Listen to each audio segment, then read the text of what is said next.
Absolute maxima and absolute minima दिए गए अंतराल के अंतर्गत सिरे वाले मानों या आंतरिक बिंदुओं पर फलन का सबसे बड़ा मान एब्सोल्यूट मैक्सिमा एवं सबसे छोटा मान ही एब्सोल्यूट मिनिमा होता है। इसका वर्किंग रूल है, स्टेप फर्स्ट के अंतर्गत सभी क्रांतिक बिंदुओं को ज्ञात कर लीजिए। क्रांतिक बिंदु f'(x=0) से फाइंड हो जाएंगे। स्टेप सेकंड के अंतर्गत क्रांतिक बिंदुओं तथा सिरे वाले मानों पर फलन का मान ज्ञात कीजिए। सबसे बड़ा मान ही फलन का निरपेक्ष उच्चतम मान, सबसे छोटा मान ही निरपेक्ष न्यूनतम मान होता है। क्लियर? यदि फलन आपका मोनोटोनिक है तब सिरे वाले बिंदुओं पर ही उच्चतम या न्यूनतम विद्यमान होता है। कोई शक?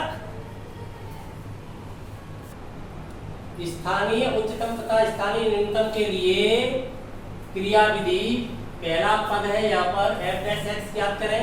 दूसरे स्टेप के अंतर्गत f'(x=0) रखकर सभी क्रिटिकल पॉइंट फाइंड करें। स्टेप थर्ड के अंदर अवकलज परीक्षण लगा करके नत परिवर्तन एवं चरम बिंदुओं को सुनिश्चित करें। स्टेप फोर्थ के अंतर्गत चरम बिंदुओं पर फलन का चरम मान फाइंड कर लोगे, आप उच्चतम न्यूनतम मान फाइंड कर लोगे। प्रथम अवकलज परीक्षण क्या है? यहाँ जो अवकलज परीक्षण की आवश्यकता हुई है हमें पद थर्ड के लिए हुई है, अर्थात यहाँ पर जो पद थर्ड है यही महत्वपूर्ण है।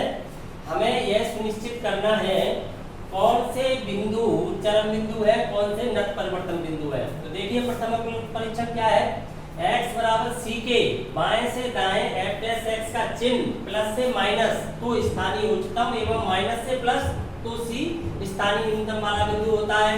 परंतु प्लस से प्लस या माइनस से माइनस अर्थात चिन्ह परिवर्तन नहीं होता है तब वह बिंदु नत परिवर्तन बिंदु होता है, पॉइंट ऑफ इन्फ्लेक्शन होता है। द्वितीय अवकलज परीक्षण क्या है यहाँ पर, यदि f'(c)0 ऋणात्मक प्राप्त होता है तब बिंदु स्थानीय उच्चतम बिंदु होता है। यदि धनात्मक प्राप्त होता है तब बिंदु स्थानीय न्यूनतम का बिंदु होता है। c अर्थात द्वितीय अवकलज का मान जब 0 प्राप्त होता है तब परीक्षण असफल हो जाता है। ऐसी स्थिति में हमें पुनः प्रथम अवकलज परीक्षण का ही प्रयोग करना होता है। चरम बिंदु क्या होता है, जिन बिंदुओं पर फलन का मान स्थानीय उच्चतम या स्थानीय न्यूनतम प्राप्त होता है वो बिंदु क्या कहलाते हैं, एक्सट्रीम पॉइंट कहलाते हैं। तो निरपेक्ष के अंतर्गत किसी परीक्षण की आवश्यकता नहीं है, केवल लोकल मैक्सिमा के अंतर्गत या लोकल मिनिमा के अंतर्गत आवश्यकता है। वो केवल इसलिए हम उन बिंदुओं को सुनिश्चित करते हैं परीक्षण के द्वारा जो चरम बिंदुओं को सुनिश्चित करते हैं, अर्थात जिन बिंदुओं पर फलन का निरपेक्ष उच्चतम या निरपेक्ष न्यूनतम मान विद्यमान होता है। क्लियर हो गया? इसके बाद आगे समझते हैं प्रश्नों में प्रयोग। सर्वप्रथम दिए गए प्रतिबंध को लिख लेते हैं, तत्पश्चात भौतिक राशि के फलन को ज्ञात करते हैं जिसका हमें उच्चतम या न्यूनतम करना है।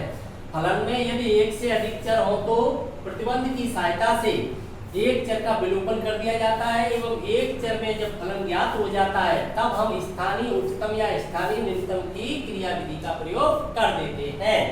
तो इस प्रकार से आपकी थ्योरी कंप्लीट हो जाती है। नेक्स्ट क्लास के अंतर्गत 6.5 के क्वेश्चन कराए जाएंगे।